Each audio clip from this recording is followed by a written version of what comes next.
Hey guys, so I decided to make a video as is, no makeup, nothing, smudged mascara after my bath.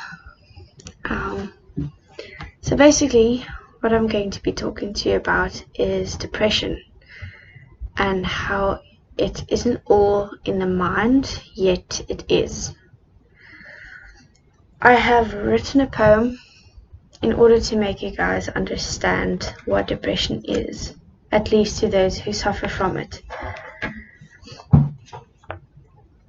Depression is a hole that swallows you whole. It's not as divine as tasty aged wine. Depression, aggression, frustrations, relationships, all matters are entwined. Mentally ill is how we're defined. This started out as a poem, but now it feels like I'm under a dome. A cry for help, a cry out of fear, out of anger, yet another tear. Why do we feel this way? It's inescapable. It will always stay. The depression will never go away. Faking taking your medicine is a sin, tax on your life, a bill that must be paid. Now do you understand why I'm so afraid?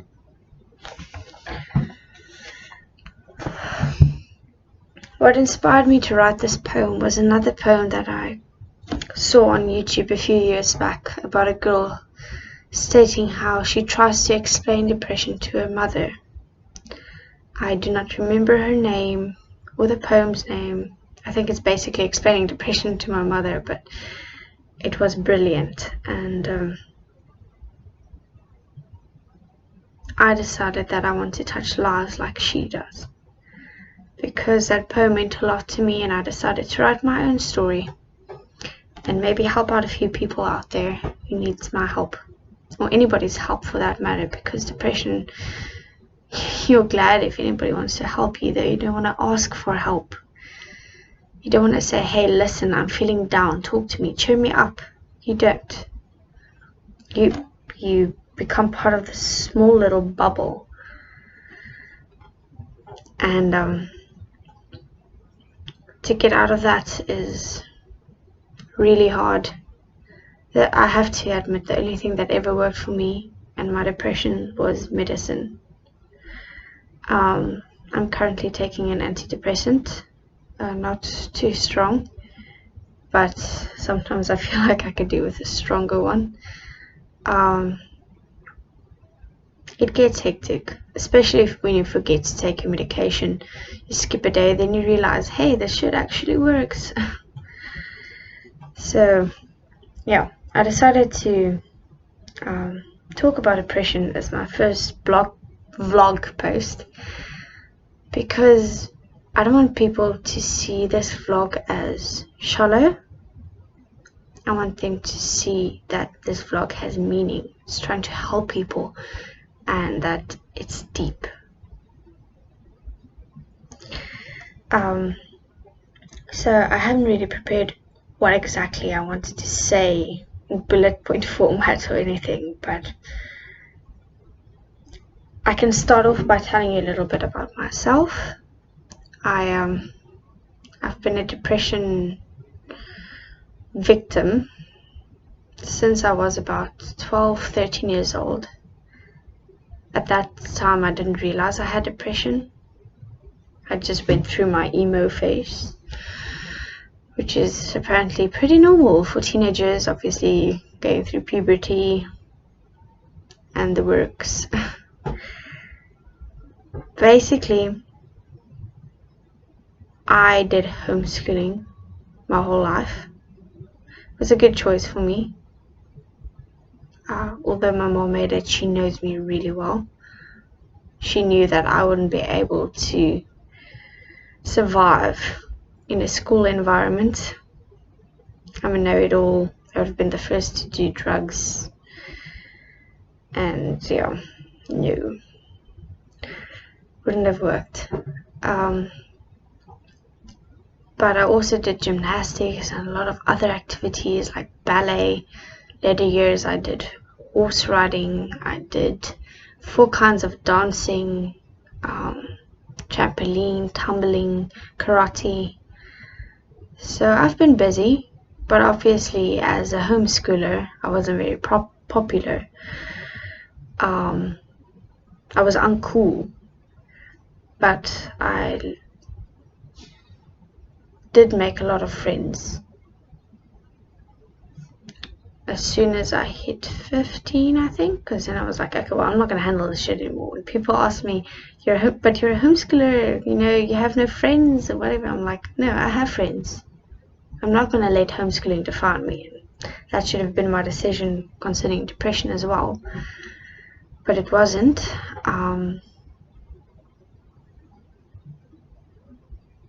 You see, it's really hard opening up for an introvert, but sometimes you just need to do it. It does help a lot. And my video camera my video camera broke, so I have to use a computer camera temporarily. But it's like my therapist, so I do a lot of talking into it. But yeah, it started off when I was 13. I was depressed, I didn't have any friends, I was not popular at all, I was uncool, loser. And then I met this girl, Lauren. My mom started the study center. Lauren went to it. She was one of those school dropouts, and my mom had a lot of those in her study center. It was a homeschooling curriculum that she did.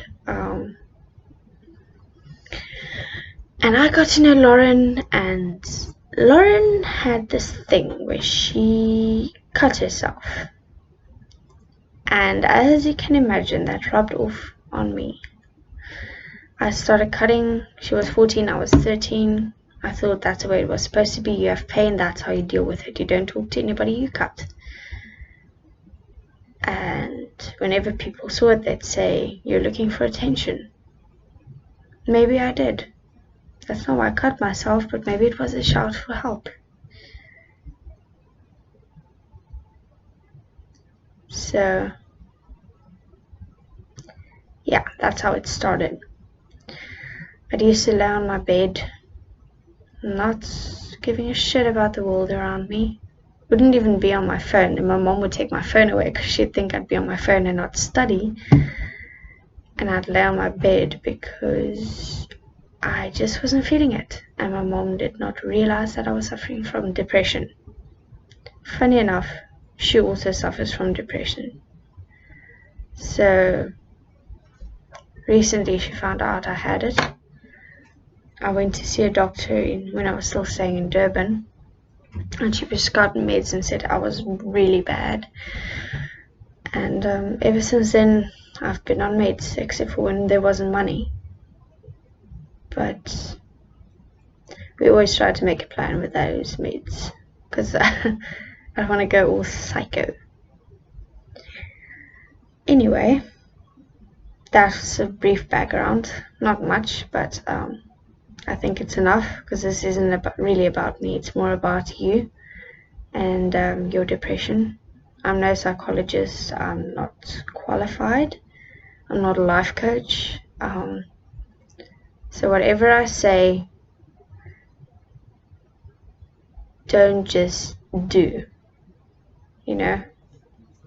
Don't take everything I say to heart. Rather go see a doctor or a therapist, psychiatrist, and talk to someone. But you're not alone, and medication does help. There's a lot of you who say, oh, it's only in the head. It's not. Yes, the definition of depression is it's a chemical imbalance in your brain. So yes, it's literally in your head. But don't underestimate the power of medicine. Talk to your psychiatrist, and I'm sure they'll prescribe something that will work for you. If it doesn't work for you, keep trying. There is a medicine out there that will work for you. And all I want to say to you guys is never give up hope. Depression won't leave. It will never go away. That's a fact. It's a reality. You have to face it. But don't let it control your life. Yes, you suffer from it. It's like suffering from a type of cancer. A lot of people also die from it. But be strong. Be strong and know that there are people there, even when you feel like you're all alone and you cannot count on anybody. Know that there are people out there to support you. Have a great evening.